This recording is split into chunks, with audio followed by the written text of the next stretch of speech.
let's start with a short prayer and just, of course, sing Christ is risen and a short prayer, and then we will begin. Christ is risen from the dead, trampling down death by death, and upon those in the tombs bestowing life.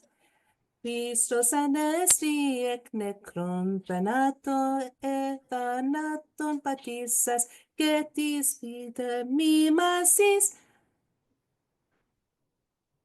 Amenos. Lord God, thank you for bringing us together tonight. Tonight we honor and remember the memory of Father Prophyrios. May his memory be eternal, and may we continue to honor his memory through his work at St. Raphael's School. Bless this night, bless this lecture, and may we always remember to place you first in the ministry of education for our children, for they are the now and the future of the church, of the body of Christ. And to you we give all glory, Father, Son, and Holy Spirit. Amen. All right, my friends. So, as I said, welcome. Before we dive into our subject, I just want to do a few announcements.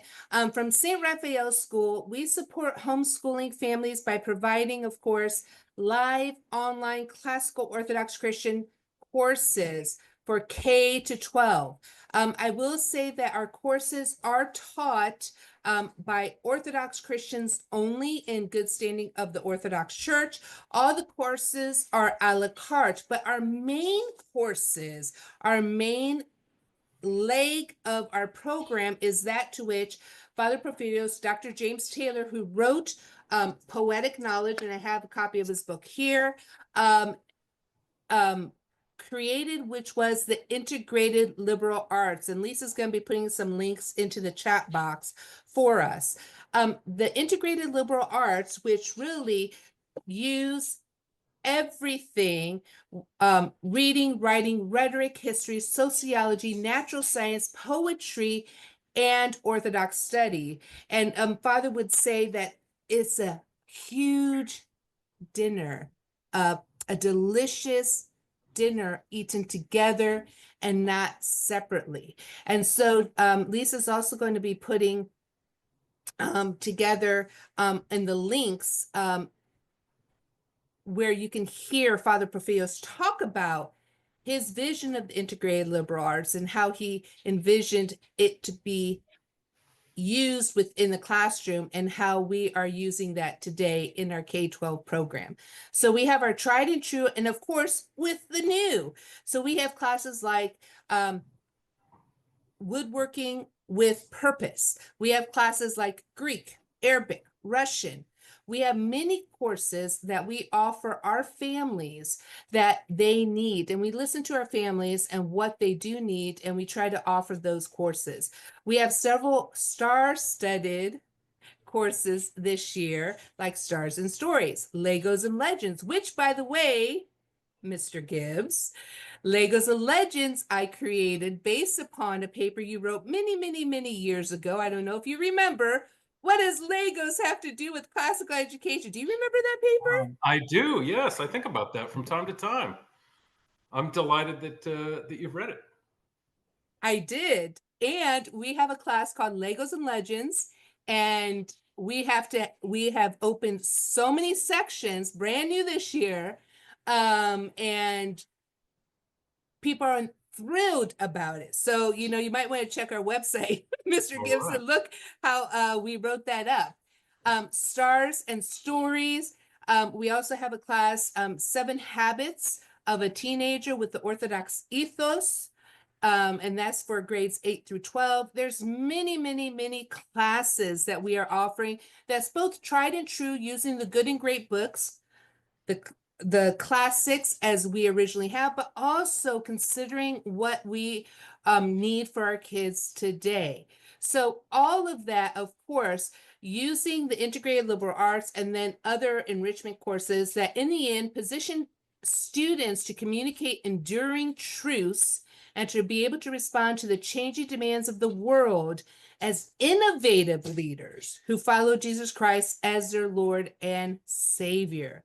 So San Rafael School is on the cutting edge.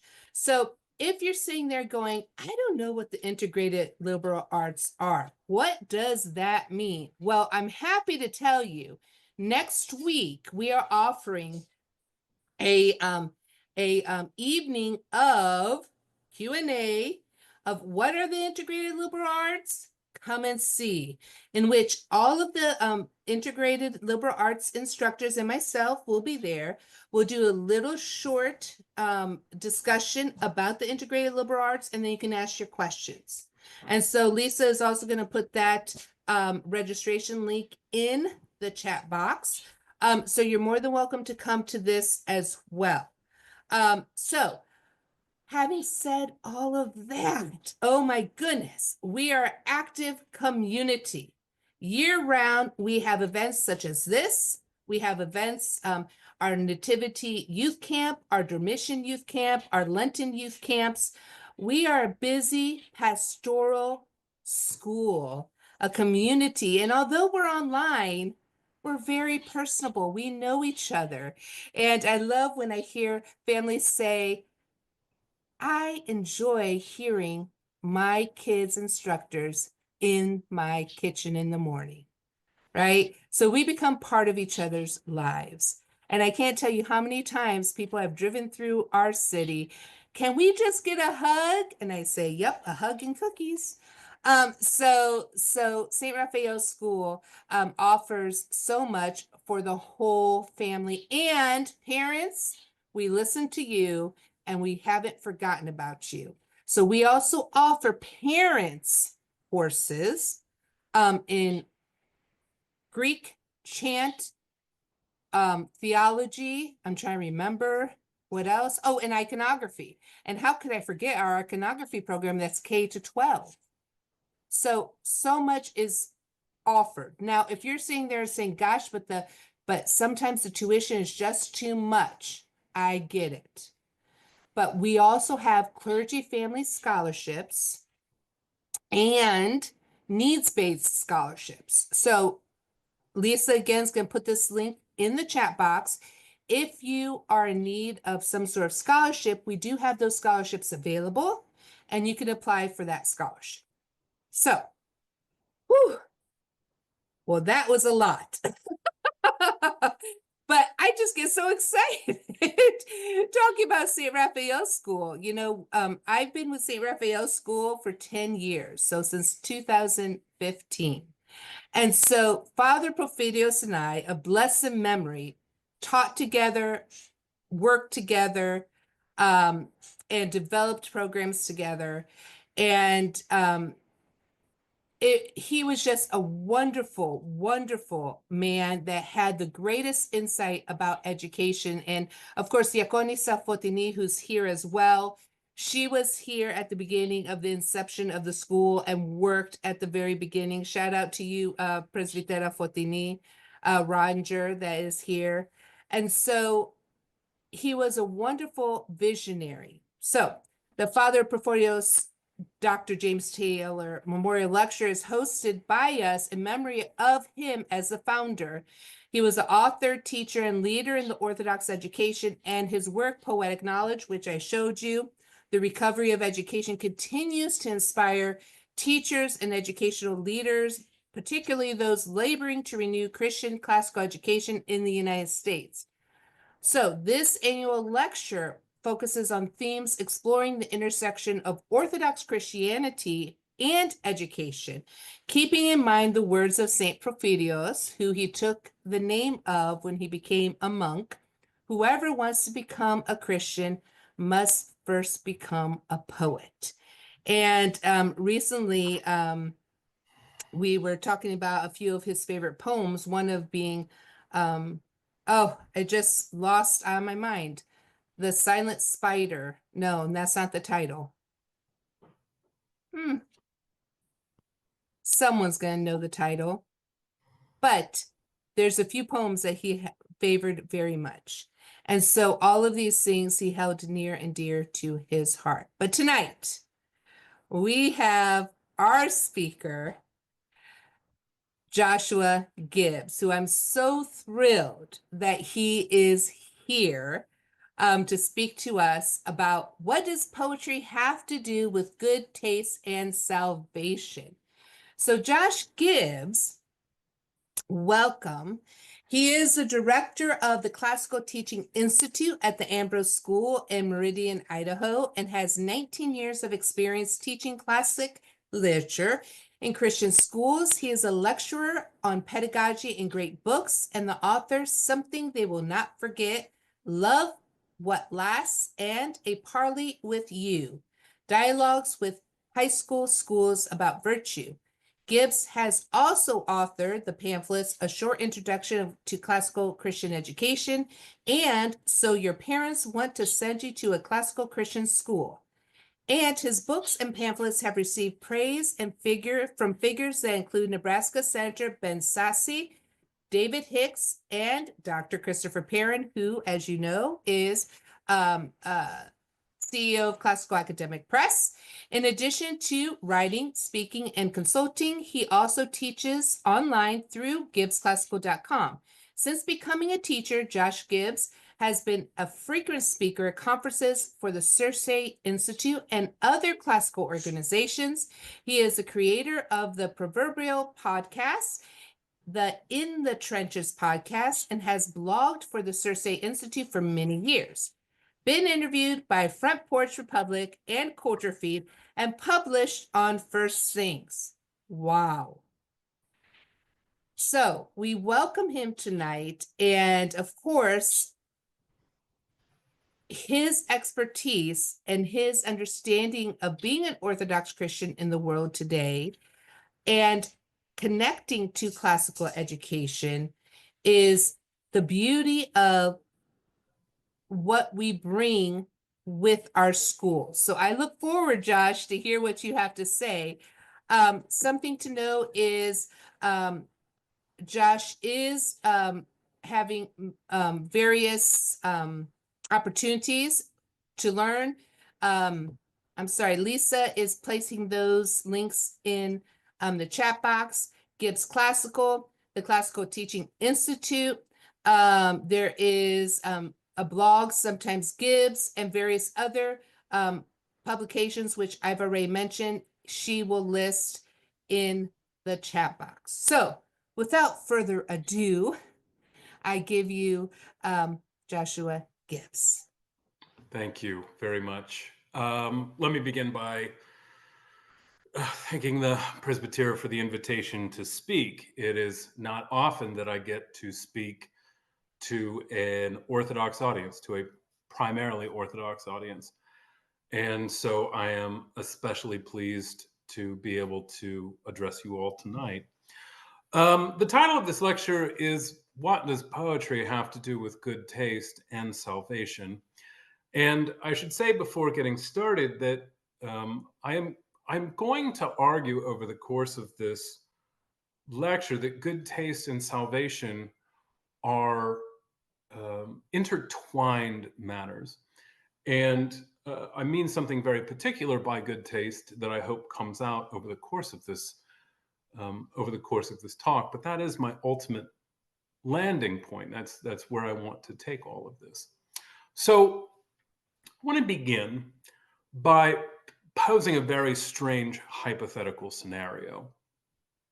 I want you to imagine that you are 23 or 24 years old and that you are engaged to be married, and your wedding is a few months away, and your mind is filled with questions about the new life that is opening up in front of you. One day, you are visited by an angel, and the angel says to you, you will soon marry, you'll soon have children.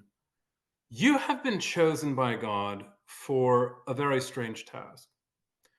You must raise your firstborn child to hate poetry. Your child should hate every form of poetry. old-fashioned poetry, rhyming poetry, unrhymed poetry, epic poetry, sonnets, villanelles, all of it. And on the evening of your child's birthday, the angel speaks prophetically, God has arranged that someone will ask your child, your firstborn child, whether they like poetry. And in order for you to have fulfilled your task, your child must respond to this question by saying, no, I hate poetry. However, there is a proviso.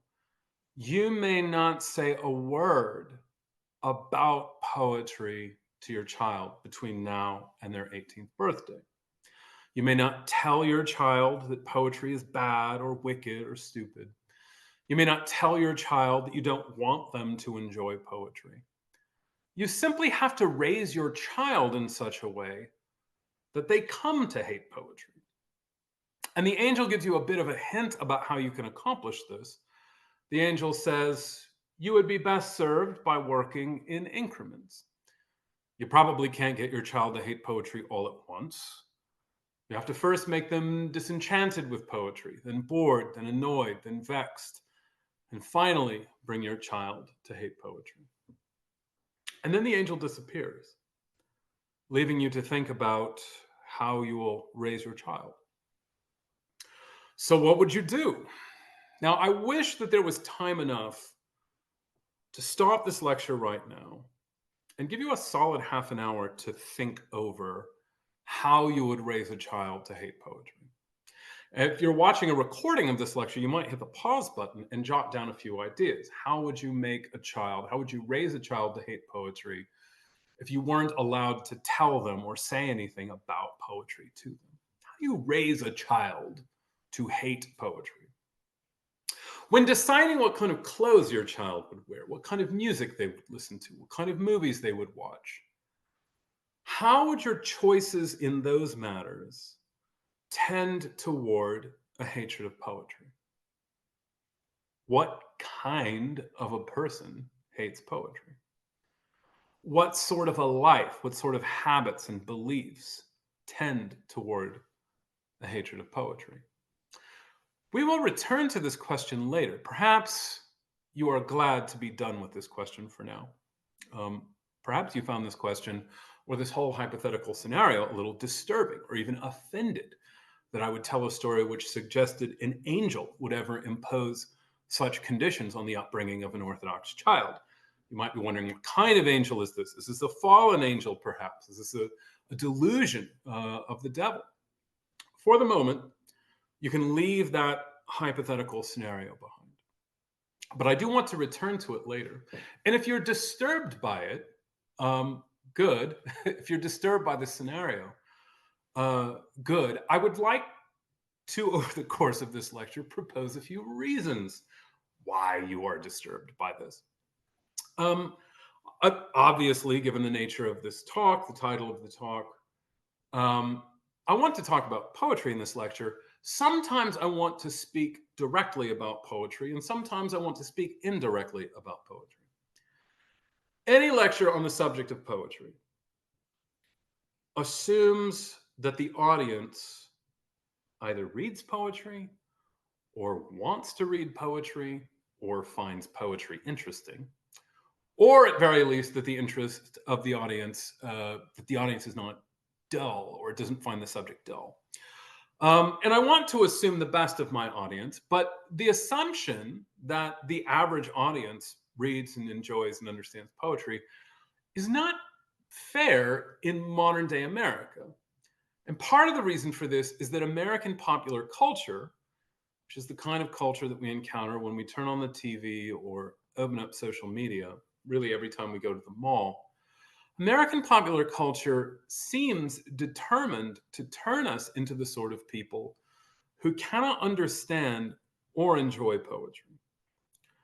As such, I have three goals in this lecture. My first goal is simply to describe what poetry is on a metaphysical level. I also want to talk about what sort of tastes in film and literature and music make it harder for us to appreciate poetry and why. And finally, I want to tie an appreciation for poetry in with the enjoyment of the divine liturgy. Now, When anyone begins speaking about poetry in general, as I am, it is fair to ask them what sort of poems they have in mind. And I suspect that everyone has something different, something particular that comes to mind when they think of poetry. And so before going further, I want to read the sort of poems that I think of when I think of poetry. And it also just seemed fitting that a lecture about poetry would have some poems in it. Why would it not? It would be disappointing, I hope, if there weren't some poems, some good poems that you can add to your repertoire. So I'd like to read some poems, and I want these poems to stand for poetry when I refer to poetry over the course of the rest of the lecture. The first poem is entitled "Oranges" by Gary Soto. The first time I walked with a girl, I was 12, cold, and weighted down with 2 oranges in my jacket. December, frost cracking beneath my steps, my breath before me, then gone, as I walked toward her house, the one whose porch light burned yellow night and day in any weather. A dog barked at me until she came out pulling at her gloves, face bright with rouge. I smiled, touched her shoulder, and led her down the street, across a used car lot and a line of newly planted trees until we were breathing before a drugstore. We entered, the tiny bell bringing a saleslady down a narrow aisle of goods. I turned to the candies, tiered like bleachers, and asked what she wanted. Light in her eyes, a smile starting at the corners of her mouth. I fingered a nickel in my pocket, and when she lifted a chocolate that cost a dime, I didn't say anything. I took the nickel from my pocket, then an orange, and set them quietly on the counter. When I looked up, the lady's eyes met mine and held them, knowing very well what it was all about. Outside, a few cars hissing past, fog hanging like old coats between the trees. I took my girl's hand in mine for 2 blocks, then released it to let her unwrap the chocolate. I peeled my orange that was so bright against the gray of December that from some distance, someone might have thought I was making a fire in my hands. The next poem is called A Little Tooth by Thomas Lux. Your baby grows a tooth, then 2, and 4, and 5. Then she wants some meat directly from the bone. It's all over. She'll learn some words. She'll fall in love with cretins, dolts, a sweet talker on his way to jail. And you, your wife, get old, fly blown, and rue nothing. You did, you loved, your feet are sore, it's dusk, your daughter's tall. The next poem is called My Ancestors' Hands by Zebigniew Herbert. Tirelessly they work in me, my ancestors' hands. Narrow, strong, bony hands, used to leading steeds, to handling swords and sabers. Oh, how sublime is the peace of a fatal blow. What are they trying to tell me, my ancestors' hands? Olive hands from the afterlife. Surely that I should never surrender, and so they work in me as in dough, which is to become dark bread. And what exceeds my imagination? They plant me harshly in the saddle, and my feet in the stirrups. The Melon by Charles Simic. There was a melon fresh from the garden, so ripe the knife slurped as it cut into 6 slices. The children were going back to school. Their mother, passing out paper plates, would not live to see the leaves fall. I remember a hornet, too, that flew in through the open window, mad to taste the sweet fruit, while we ducked and screamed, covered our heads and faces, and sat laughing after it was gone. Well, thank you for indulging me in the time that it took to read those. Those are a few of my favorite poems, and it would be a shame to deliver a lecture on the importance of poetry without reading a few. While it only took me a few minutes to read those poems, we can all imagine a certain kind of attendee who got bored.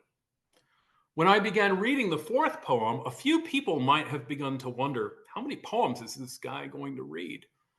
If he's not stopping at 3, he could go on for another 10 minutes. 10 minutes, that's a long time. If you got bored with those poems, don't despair. It's good that you're here. I will out myself as the kind of person who, at the age of 13 or 14, got bored rather easily by poetry. I didn't really read many books because I found books boring too. What I really liked at that age was television and movies. I watched a lot of television. And watching television will only make you want to watch more television because television is not satisfying. I also enjoyed eating. My idea of a good time was eating snacks and watching television. And so I was a fat kid who was very easily bored. Now, I probably don't need to tell you, after saying that I wouldn't claim to be a very spiritually healthy child either, to have been rather. I was raised Protestant, but I was almost always bored by church. I was bored by church for the same reason that I was bored by books. And I don't want to blame Protestant churches on this because I don't think that Protestant churches are inherently boring. I was raised Protestant, and I only say that because the church service that I attended was more capable of novelty. It was more capable of surprise than the average Orthodox service, and yet I still found it boring as a child. As a child, I had a tremendous appetite for comfort. I didn't have a mind that was suited to enjoy subtle things. And poetry is a subtle art form. And when I say that poetry is a subtle art, I mean that you can't read a poem quickly and get much out of it. Reading a poem quickly is like running at a breakneck speed past a painting. If you run past a portrait, you can't expect to form any kind of meaningful judgment of that portrait. If you ran past a portrait, ran and didn't stop, you would probably notice, if you turned your head, if the portrait depicted a man or a woman. And you might be able to tell whether the subject, the person sitting for their portrait, was depicted splendidly like a king or a queen, or commonly like a worker, or maybe even a beggar. But that's about all you could really expect to see. If you ran by a portrait, or even if you just jogged by it, you probably wouldn't be able to say much about the mood of the person depicted in the painting. Unless, of course, the subject in the painting were depicted in a kind of violently angry mood. If the subject were depicted as a little wistful or troubled by the memory of some sad event, you would probably need to stop for a few seconds and gaze at the portrait in order to make that kind of subtle judgment. Running by it wouldn't do. If you're impatient or if you have a short attention span, you only notice obvious things. But the best poetry is always made up of moments that are not obvious. That's the delight of poetry. A poet is someone who speaks from 7th, 8th, and 9th impressions. American popular culture is, for the most part, composed of things that can only sustain or reward a first or second impression. And by that, I mean that the most popular movies only need to be seen once in order to be completely understood. The most popular books only need to be read once to be completely grasped. And it's for this reason that thrift stores in this country are brimming with books and movies and CDs that were very popular just a few years ago. Again, when I say that poetry is a subtle art, I mean that poetry is absolutely nothing like an IMAX movie. It's not like a comic book movie. It's not like a franchise movie or a prequel or a sequel or a blockbuster. Poetry, if you were going to liken poetry as an art form to any kind of film, it would be like a boring foreign language film where an old man spends 10 minutes looking for a shoe. Poetry is a small thing, it is not a big thing, and it will only appeal to people who are not easily bored. People who are easily bored want excitement. Poetry is not exciting in the way of American popular culture. Poetry is for people who are not in a hurry. Poetry is for people who could be left all alone in a room for 3 hours with just a blank wall to look at, and who could fill those 3 hours with productive, profitable thoughts that they generated entirely on their own. Again, poetry is not for people who are easily bored. Poetry is more like a cluster of grapes than a grape soda. Poetry is more like a rose than a bottle of perfume. Poetry is more like a church than a mall. The aim of all poetry is to reveal things as they truly are and to reveal the hidden connections between things that do not seem to be related. Now, I'll say that one more time. The aim of all poetry is to reveal things as they truly are and to reveal the hidden connections between things that don't seem to be related but are. Gary DeSoto's Oranges, for example, aims to show this connection between love, fire, knowledge, divinity, sacrifice, wisdom. The only reason that we are moved by the final line of the poem is because we sense that the poet has illustrated these connections. Yes, we say, the orange was like a fire made mysteriously from nothing except the enlightening experience of love and humility and gratitude. The poet's gratitude that the cashier understood, that the cashier showed mercy, that the cashier honored the grace the boy was showing to the girl. Poetry only appeals to people who would either say such things or not feel silly or pretentious at saying them. In this, all poetry is predicated on the belief that reality itself is underwritten by a singular and perfectly unified being. Because it is about establishing and revealing hidden connections, all poetry is predicated on the belief that reality itself, existence itself, is underwritten and held together by a singular and perfectly unified being. If there was not a singular being underwriting reality, connections, establishing connections between things would be pointless and it would not delight us. Poetry really is gratitude for the unified being that underwrites reality itself. And I'm referring, of course, to God. Poetry is elevated speech and depends wholly on the idea that speech deserves to be elevated, that human beings deserve to hear elevated speech, and that human beings can be elevated by hearing and imbibing elevated things. What this means is that all poetry presupposes the existence of glory, and glory is the nurturing light of eternal things. It is for this reason that when something especially fitting takes place, or when something transpires in our lives that is so perfect or so tragic that it seems it must have been scripted, or when we witness something or someone manifest uncanny grace or perfect harmony of form and skill, we refer to such things as poetic. Poetry is contemplation, and so poetry is patience. Now, by this point, it should be rather obvious that nearly everything about American popular culture, which is the culture we swim in, is opposed to poetry. Ours is a disposable culture where almost nothing lasts.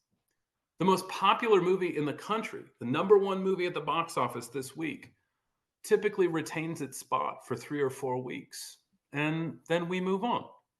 The most popular song of this calendar year will not be one of the 200 most popular songs in the following year. In fact, the same qualities that make a song popular this year virtually guarantee that we will be tired of it by next year. The sort of books that fly off the shelves demand very little of us and do not require or reward a second read. Scrolling has become the most common way in which modern people are entertained and amused. And all scrolling media moves at the speed of boredom. A film moves at its own pace. A song moves at its own pace. An audiobook moves at its own pace. But we determine the pace at which scrolling media is consumed. The second we are bored by scrolling content, we move on.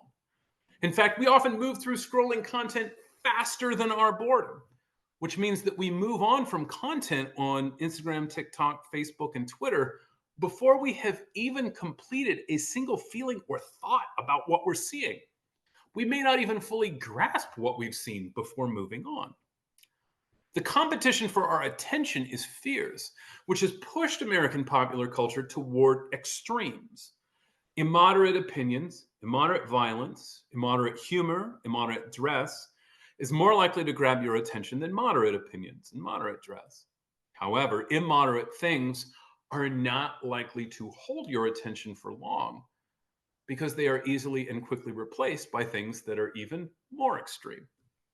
If you grow up in a culture that inundates you with gazillion-dollar blockbusters where New York is destroyed by aliens or robots or mutants or superheroes, and if you're acclimatized to slick and sensual and catchy music before you're even old enough to drive, and every book you read is either about wizards or dragons or trolls or spies or dystopian hellscapes where kids have to kill each other for food, then a poem about a kid peeling an orange is probably not going to do anything for you.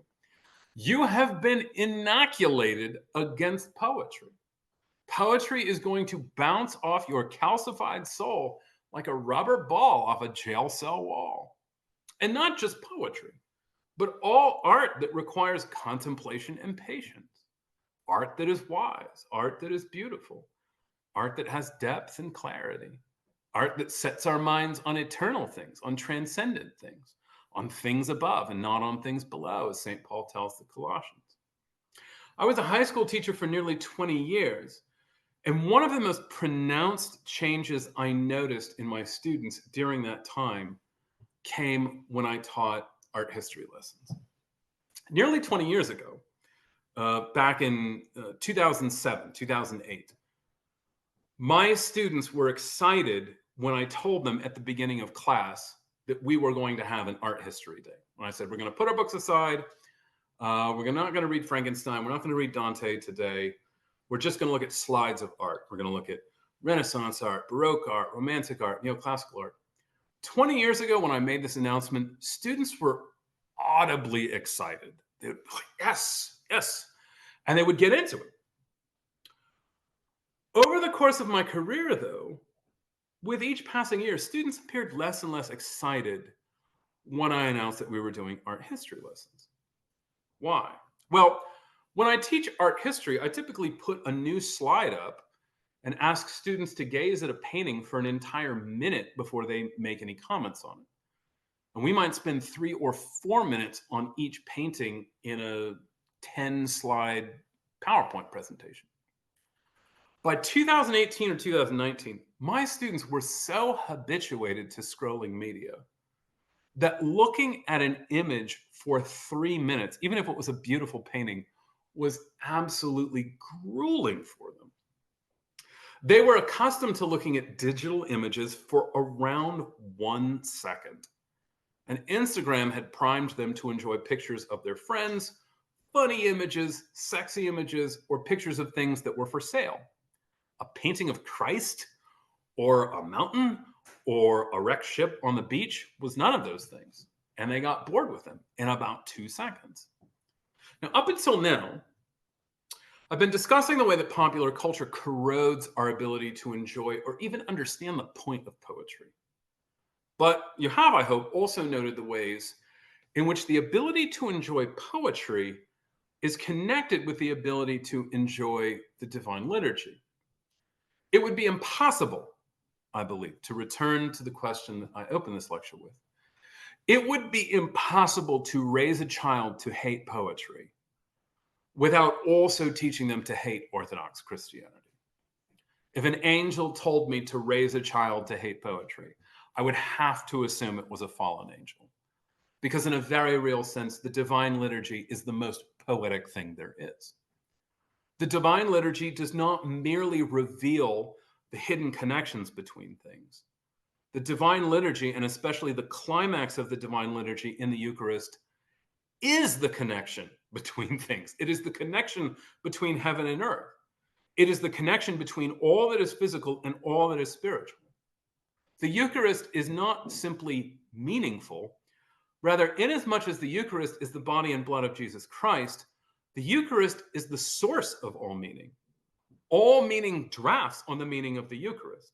The Eucharist is the meaning of meaning. It is the meaning which makes other meaning possible. Now, I mentioned the need to enjoy the divine liturgy a moment ago, and I want to explain what I mean by that. I don't mean that the divine liturgy ought to please us the way that we are pleased by delicious food. I don't mean that the divine liturgy ought to be relaxing, like a hot shower on a cold day. Those are pleasures that even animals might look for, physical pleasures. The divine liturgy should inspire the same sort of relief that you experience when you believe that you're going to be late for some important event, but then you arrive 2 minutes early. The divine liturgy should inspire the same paradoxical feeling of honor and humility that you experience when someone you've only met once long ago improbably remembers your name. It should inspire the same feelings of gratitude and relief that a mother knows when she believes her little child has become separated from her in a New York subway, but then sees that the child is only a few feet away. The divine liturgy should make you feel the way you do when you realize that someone you love very much is not getting ready to leave, but getting comfortable so the conversation can carry on for many more hours. It should make you feel the way you do when you struggle for hours to place a scent that you have not smelled in years, and then finally do, and all the intervening years disappear, and you are suddenly somewhere else. Of course, the divine liturgy is beyond all of these things, beyond all these feelings, and these analogies are very loose. But the pleasures of the divine liturgy go beyond the senses. They go beyond our bodies. Even if this transcendence is facilitated by the sight of icons, or the heady aroma of incense, or the cool feeling of the concrete floor on your forehead when you perform prostrations. It is because the Orthodox believe in the sacramental nature of all reality that our worship is filled with these things, this stuff. The Christian sense of the holy is not like the pagans.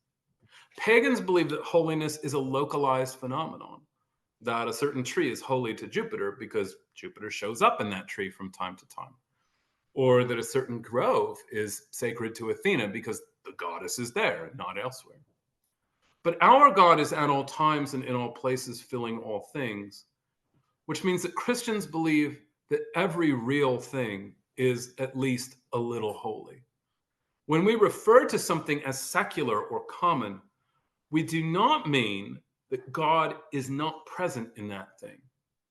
We mean merely that God has not chosen yet to specifically reveal himself through that thing.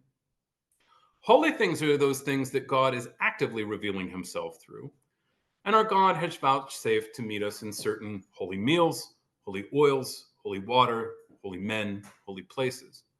But our God is by no means limited to those things, and may suddenly reveal himself to us in a bowl of soup, should he so decide. At the same time, there are also plenty of things in this world that actively labor to cover over our knowledge of God and distract us from God and anesthetize us from the love of God, or pervert our understanding of God, pervert our understanding of ourselves and the sacramental bond between ourselves and God. Now, I want to make clear that when I talk about things that obscure this sacramental bond, I am not only referring to things which are obviously sinful. Now, obviously, you should not watch pornographic movies or read filthy books. But if your tastes are merely governed by the avoidance of things which are plainly and clearly sinful, you're still apt to watch a lot of banal and vapid movies and simple-minded books, which are not worth a second read. As St. Paul notes in his letter to the Corinthians, all things are allowable, but not all things are profitable. During the 1980s and 1990s, the most fashionable secular ethics tended towards relativism, which is what led people to say things like, don't like abortion, don't get one. Christians, and especially Protestant Christians, responded to moral relativism by doubling down on moral absolutism, which banked hard on the idea that everything is either right or wrong, good or bad, allowable or unallowable. Anything which isn't inherently sinful can be done, and it can be done as often as you please. It's for this reason that Protestants generally don't talk about gluttony. I've even heard notable Protestant theologians claim that gluttony is a sin which was basically done away with a long time ago, that no one really commits gluttony anymore. And they're more or less forced into this position because eating is not inherently sinful, which means that eating over and over and over again must be allowable too. But this is not what St. Paul teaches. St. Paul teaches that there are things which are permissible, but pointless. There are things which are morally allowable, but which will weaken you. In his epistle to the Ephesians, St. Paul writes, "Be very careful then how you live, not as unwise, but as wise, making the most of your time because the days are evil." If you do not live carefully, you will not get the most from your time. If you live carelessly, you'll get something in return for your time, but not much. It's possible to get a tremendous lot for your time. It's possible to get quite a bit for your time, a little bit for your time, almost nothing for your time. Sin will get you absolutely nothing for your time. But sin is not the standard that we are trying to stay above. We're trying to set our minds on heaven. You live in evil days. You live in an evil age, as some translations say. An age that is trying to get you to exchange your time for very little.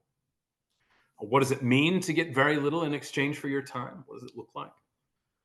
Well, it looks like distraction. It looks like amusement. It looks like ephemerality. It looks like an hour spent shopping online for something you don't need. It looks like browsing Instagram for an hour, never settling on anything worthy of your attention, never praying, never really pursuing a single thought for more than 2 or 3 seconds. It looks like watching a movie that you'll forget about entirely in an hour or two, never discuss with a friend, never rewatch. It looks like keeping a diary of insignificant facts about yourself as though you're some kind of celebrity whom everyone cares about simply because you're you. It looks like all the things you won't be glad you did in a year or a month or a week or a day. How much of your life is spent on things which you know won't benefit you? How much of your life is spent on things you know are unprofitable? How much of your life is spent on things you would not advise someone else to do? If you spend an hour scrolling through Instagram, would you ever advise someone else to do so? Or is scrolling through Instagram a concession you make to yourself? A thing by which you pacify yourself, like a giant baby sucking on a digital pacifier? Is your life built out of sturdy things? I'm not asking whether you've put your faith in Jesus Christ. I'm not merely asking if you receive communion regularly.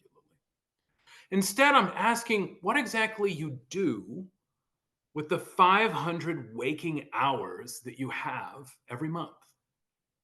Perhaps 10 to 12, maybe a few more of those hours are spent in church. Perhaps 4 or 5 of those hours are spent in prayer or reading the scripture. If that's so, what do you do with the other 485 waking hours of your month? If you accidentally put a hole in the wall of your living room or your bedroom, you can cover it over with spackle. But you cannot build an entire wall out of spackle. You can't build a house out of spackle. If you work 40 hours a week, you still have over 300 hours to account for every month. What are you doing with your time? What are the walls of your life made of?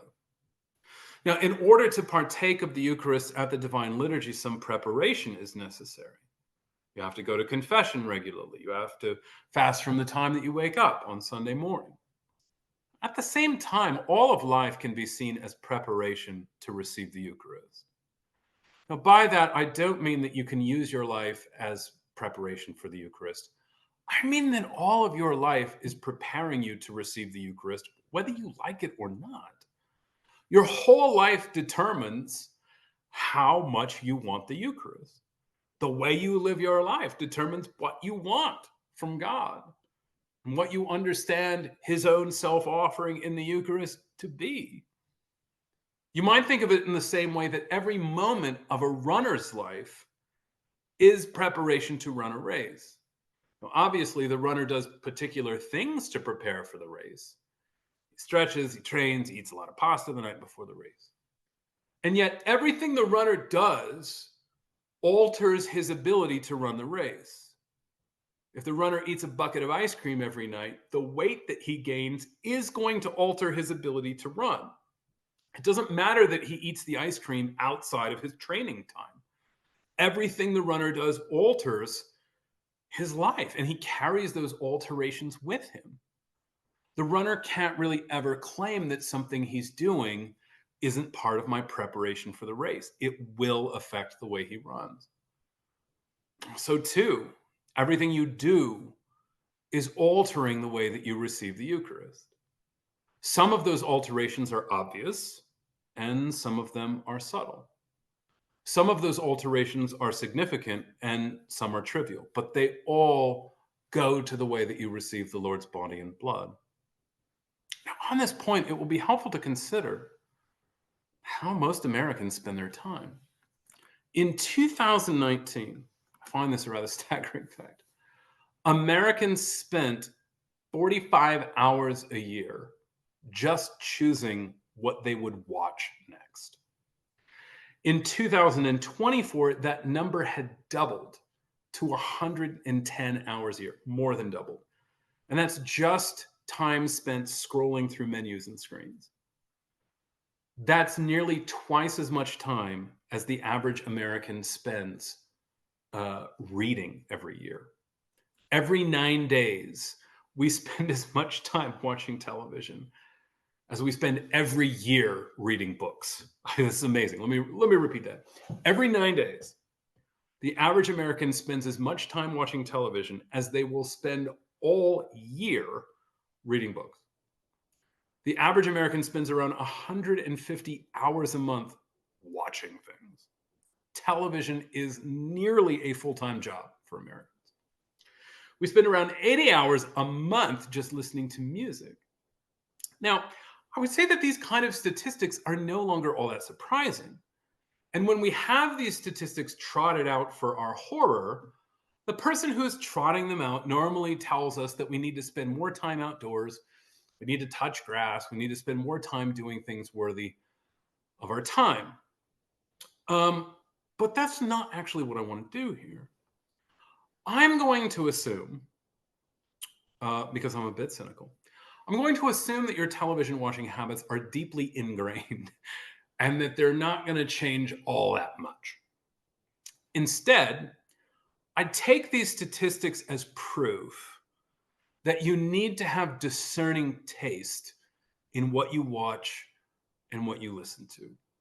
If you do not have standards of goodness in what you watch and what you listen to, but simply watch whatever is pleasant, whatever is fashionable, whatever will please you in the moment, then there is a massive quantity of worthless and pointless things entering your soul. Your soul is being trained to find the goodness, the profundity, the beauty, and the wisdom of the divine liturgy to be dull. The question I would like to ask you then is this: is the way you spend your time outside of church making it easier or harder for you to take church seriously? Are the kinds of books that you read, the kind of music you listen to, the kind of films that you watch, making it easier or harder for you to take satisfaction in the Orthodox worship of Jesus Christ? When you prepare for confession, you may encounter the question, have I read books that are unorthodox or even anti-orthodox? And there's a chance that the first thing that comes to mind when you read that question is Protestant books about why you shouldn't pray in front of icons, or maybe filthy Harlequin romance novels. But I would encourage you, when you come to that question when preparing for confession, to think in terms of St. Paul's command to do everything you can to get the most from your time. While a book of poetry by someone like Gary DeSoto, Charles Simic, Thomas Lux, or Billy Collins, Emily Dickinson will not be orthodox, it will also not come between you and your Orthodox faith. Those kind of poets, and 600 others, write poems that encourage the kind of thoughts and affections and ruminations that will help you take the divine liturgy more seriously. What I'm saying here is that if you if you spent an hour mulling over a poem like Oranges by Gary Soto, it would not make it more difficult to understand and appreciate the divine liturgy. I believe it would make it easier to appreciate the divine liturgy, even though it's not openly and brazenly orthodox. When you're faced with a decision about what to watch, consider which films or television show is most likely to make you bored with the divine liturgy, or numb or indifferent toward it. Even if the show is not wicked or inherently sinful to watch, even if you wouldn't have to confess watching it. Classic films like Casablanca, Roman Holiday, or Ordinary People are not going to make the divine liturgy seem dull by comparison. The music of Palestrina, Beethoven, Debussy, Satie is not going to make the cherubic hymn seem boring and colorless by comparison. Good things, things which last, can be taken with you from one decade of your life to the next. You can dig into them. You can develop long-term relationships with these things. And you can return to them over and over again and continue to feed on their wisdom and beauty. Good things feed your mind. They feed your soul. And they can help sustain the desire for holy things. Good things can help sustain the desire for holy things. Good things do not stand in the way of holy things. They work in harmony with holy things. And we must be careful to tend our souls in such a way that the desire for holiness is not impeded or stifled. When someone ultimately leaves the faith, it is almost always the case that the desire for God fails before belief in God fails. Of all of the people that I have ever known who have apostatized, most of them quit going to church because they decided, or almost none of them quit church because they decided they didn't believe in God anymore. Rather, they quit going to church because they were more interested in other things. And after so much time away from the church, they lost a compelling reason to call themselves Christians. And so they slouched into apostasy. They didn't run toward it. While modern people are often tempted to say that taste is relative, or that taste is a matter of personal preference, an insignificant matter, I believe that taste often plays a significant role in our salvation, and that God uses the good things, good artistic work, in order to brighten our salvation and increase our desire for holy things. Thank you very much. Thank you, Josh. Wow. That is amazing. Let me get us on screen here. You gave us a lot to think about. A lot to think about. So I was taking notes. If you have a question for Josh, please put it in our Q&A. I want to just kind of pick up what you just said. What reminded me of St. Basil's address to young men about Greek literature, and how he urged them not to turn their backs on Greek literature, but rather use it to understand Christ even more. Yeah. Right? Come closer to Christ even more by learning Greek literature. And basically what I'm hearing you say is the same thing, right? Choosing to use different modes like poetry to come closer to Christ, but making sure it's quality material Right. to do so. So I love the line that you said was poetry is no small thing. But how do we stop the inoculation? It's hard. I think about my generation, you know, I will be turning 50 soon. We didn't have to deal with TikTok, Instagram, Facebook, everything that is constantly in motion. How do you stop that inoculation is the question, so that we can focus on the good and great, the poetry, so that it is things that bring us closer to Christ. Yes. When I was just becoming Orthodox, for my first full Lent as an Orthodox Christian, I went to my priest, and this is Father David Bleem in Pensacola, Florida, and asked him about some things that I wanted or was considering giving up for Lent.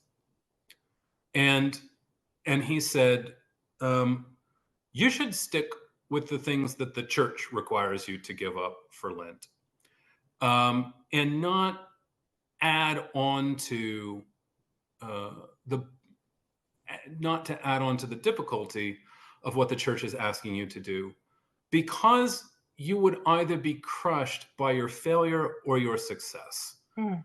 And I've been, I heard him say that, 16 years ago, and the idea that the ambitious man can be crushed either by his failure or his success is one that has stayed with me, and it's something that I bring up to students all the time. So for the person who realizes that they like trivial things, that they like, ephemeral things, passing things, things that obscure the face of Christ, as opposed to allowing a clear lens, or at least not a filthy lens. As opposed to saying, I'm just going to quit all of these things immediately and I'm never going to go back to them. I would encourage someone to take stock of the way that they spend their time, and to get rid of the things that are obviously sinful. I mean, if you listen to, terribly profane music and filthy TV shows, well, don't watch those. But beyond that, as opposed to saying, I'm just going to give all of this up at once, I think that you might be crushed either by your success or your failure. That you would succeed and pride would get the best of you, or you would fail and you would slink back and become even worse than you were before, because it seemed pointless to even try. So I would encourage, obviously any Orthodox Christian to speak with their father confessor and get counsel on how to pursue better things. But I think that the policy that I gave to myself, or just a habit I gave to myself, was a one for you, one for me sort of policy, where I tried to balance the things that I knew were flighty and simple-minded with things that were difficult, even while I admitted to myself that I did not enjoy the difficult things. I wanted to enjoy them. I wanted to grow to love them, but I wasn't there yet. So, like I forget the line in the I forget the line in the prayer, but the cultivation of good taste, the enjoyment of truly beautiful things, requires you to force yourself to do good. Like, you have to compel yourself, like to coerce yourself to do things that you don't enjoy in terms of taste. And if you can do that with physical things, if you can force yourself to get out of bed at 5 o'clock in the morning and jog, if you can force yourself to not have any dessert because you're on a diet, then I think it's also possible to force yourself to listen to things that you know are beautiful, that you don't like, and to listen to them with a prayer in your heart that you want to enjoy beautiful things, and that this is in its way meant as service to the divine liturgy, because you're trying to enjoy and understand and take greater satisfaction in the divine liturgy. And this is something of a middleman or a midwife to that end. Mm, beautiful. Beautiful. There was a chat box question. What about Satan as far as God dwelling everywhere? That's a pretty big theological question, I think. I'm not entirely sure what that means. Me I'll neither. take a more specific Yeah. question. So, Theo, maybe specifically what you're asking there. The other thing I wanted to kind of bridge and throw out there was another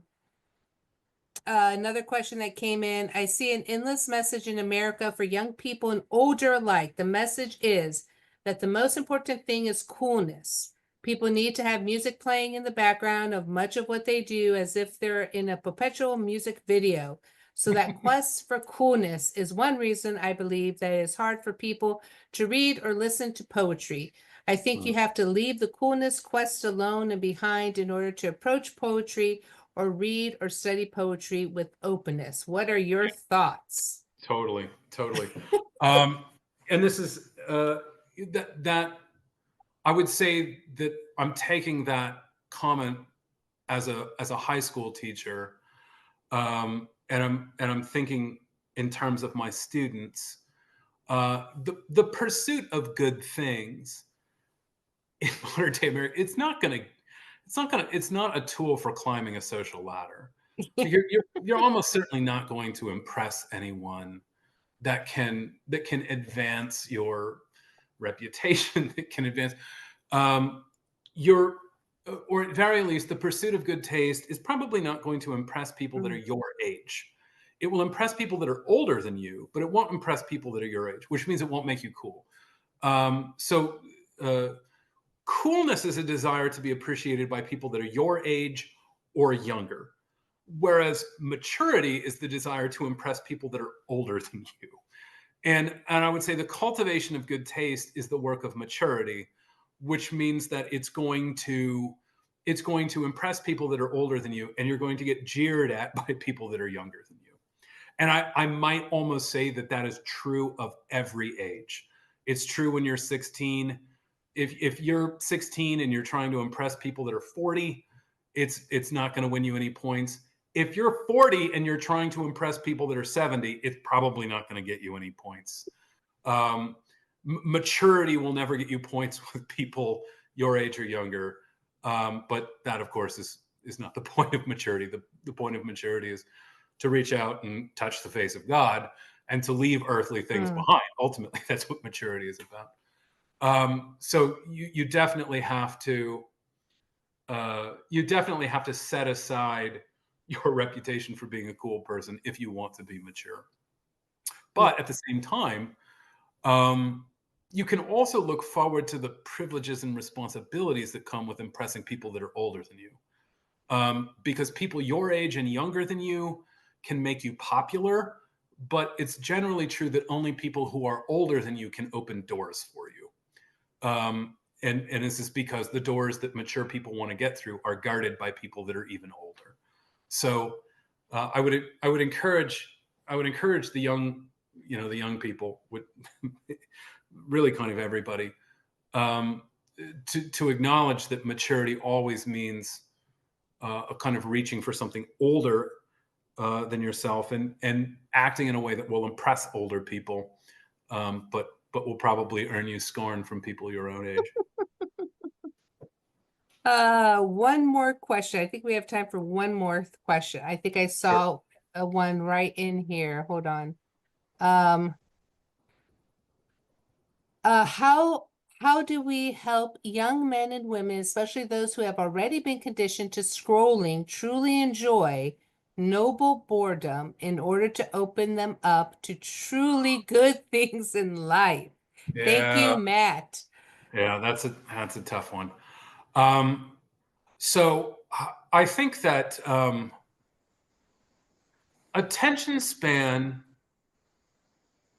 I would almost liken attention span to conscience. Um, that that uh, that God can restore a conscience that has been turned to ash, as we pray Ooh, it's in one of the canons of repentance, I think, that God can restore a conscience that's been turned to ash. But the closest thing, um, the closest thing really to attention span, I would almost say, is your conscience. And um, uh, they're not the same, but the development of a strong conscience is like the development um, of an ability uh, to resist distraction whenever you feel boredom. So the quickest way out of boredom is through distraction. Hmm. Um, but distraction in boredom tends to make you even more easily and more quickly bored. Um, so uh, I think the way that you increase your attention span, probably it's best to begin with prayer, because there is a certain sense, and I don't mean anything impious about this at all, but there's a sense in which prayer is incredibly boring by the standards of the world because it is not sensual. Prayer puts you in contact with spiritual things, and prayer works on a separate economy from the pleasures of the body, which means that the more given over to pleasure you are, the more difficult it becomes to pray. Prayer doesn't seem to have any value. So, like, according to a worldly standard of boredom, you have to clear your mind and focus on God in order to pray, which is very difficult for people that have destroyed their conscience or that have destroyed their attention span. But I would say that prayer is the primary way in which both of these things is restored. But I would also say that prayer is an ascetic practice that that alleviates boredom without distraction, that it sharpens the mind, that prayer is the single thing that sharpens the mind more than anything else. And so I think that you treat a short attention span the way that you treat a destroyed conscience, which is primarily through prayer. It's interesting that question came up because in my notes, as you were talking about poetry is a small thing, I wrote beside it noetic prayer, Yeah, the prayer of the heart, right, and that repetition and that, that solidity of the repetition and learning of just sticking on that one prayer, right. um, and the rhythm of that. We did get two really good questions that came in. Yes. As James Taylor did talk and write about and do with his children, attentiveness must begin first in the sensory emotional experience, which he called the poetic mode. Can you speak a bit on how you have taught students in this way that seeks to fully connect physical reality, the senses, with the imagination, reason, mind, and exercise of virtue, the will? Um, a little bit, yeah. I would say, because I'm a literature teacher, um, and not a shop teacher, not a home ec teacher, that books are the physical thing that I have to direct students towards. Words are the things that I've been given to direct students towards. And so, as a literature teacher, the primary way that I did this for the last 10 years of my career, well, maybe a little longer than that, maybe the last 13 years of my career, was by reading all of my books very slowly out loud to my students. Not not assigning much homework, not requiring students to read the books on their own, but reading the books myself out loud to them every day for extended periods of time. Um, and I think that the only way that you can prove that something is important is by lavishing time and money on it. And the time that's lavished on beautiful books, on good books, um, proves the importance of the thing, demonstrates the importance of the thing, and makes the class centered on the beauty and goodness of these things, as opposed to just our response to these things or our Mhm. thoughts on these things. I think it's both easy and unfortunate to turn a class on the Divine Comedy, into nothing more than a book club where everyone states their opinion on it it doesn't actually go anywhere, and the class ultimately no truth is grasped. Mhm. A few stray questions are asked, a few questions are answered, but there's no real devotion to the thing that's worthy of our time. Um, whatever things are true, whatever things are honest, whatever things are Mhm. pure, whatever things are lovely, think on these things. That's what the apostle says. He doesn't say think about goodness, think about purity, think about truth. He says the things that are true. Think about those things. Mhm. And so he could have stated it abstractly. He could have said, just think about truth, just think about love. Mhm.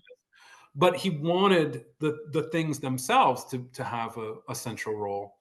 And so when I teach Pride and Prejudice or Frankenstein or something like that, I make the beautiful literature the Mhm. center of the class. It's not, I mean, I'll Mhm. lecture, I'll describe the book, I'll explain it, but a strong, like a healthy majority of the class is just me reading the book and students Right. listening.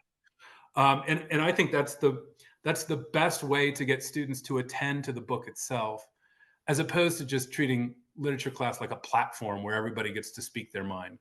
Like, it's really no different than Facebook. We're all just saying the things that we would have typed instead. I want to stay away from that kind of literature class. Interesting. And one last question, and I think this is so beautiful to end with this. And I would like to share something after you answer with this as well. Is it a good idea to wait until middle school to teach the structural elements of poetry? In other words, is it best to spend time just reading and enjoying poetry in the elementary years? Yeah, it absolutely. I would say I'm I'm kind of a big believer in um, in Socrates' notion that human beings are generally just sponges up to the age of 29.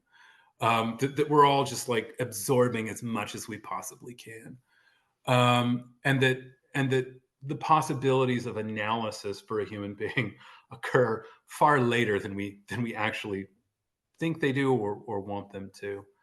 And so one of my goals in a classroom is to present the material in such a way that students can soak up as much of it as possible. Um, and I want to attend to a poem. I want to lavish attention on a poem. But I'm not content that um, poetic devices, quizzes on all of the different kinds of poetic devices in seventh or eighth grade. I don't think that that's probably not likely to make students love poetry or enjoy poetry. Um, I think that you might have to persuade students or kind of win them over to the idea that poetry is more enjoyable when you know the names of some of the poetic devices. And I think you might need to wait until later in a high school career before students are naturally intrigued by that sort of thing. Yeah, I want to echo what Josh said here. So before when Father Prophyrios and I team taught for many, many years, and he went into retirement and started teaching just a few classes from the monastery. I said, Father, I said, I want you to teach me firsthand how to teach poetry. And I'm going to take notes. And he goes, okay. And so he had me come to several of his classes, and him and I had several discussions. So I'm posting this into the chat box. I'm affectionately giving this to you all, which is I called How to Say a Poem with Awe and Wonder, as it was described to me firsthand from of blessed memory, Father Porphyrios, to me. And exactly what you said, Josh. It was, yeah, don't, and he would say this, don't ruin, not ruin, but don't get bogged down by the mechanics of what poetry is. Yeah. Yeah, I would say that's great advice when someone asks you about your Orthodox faith as well.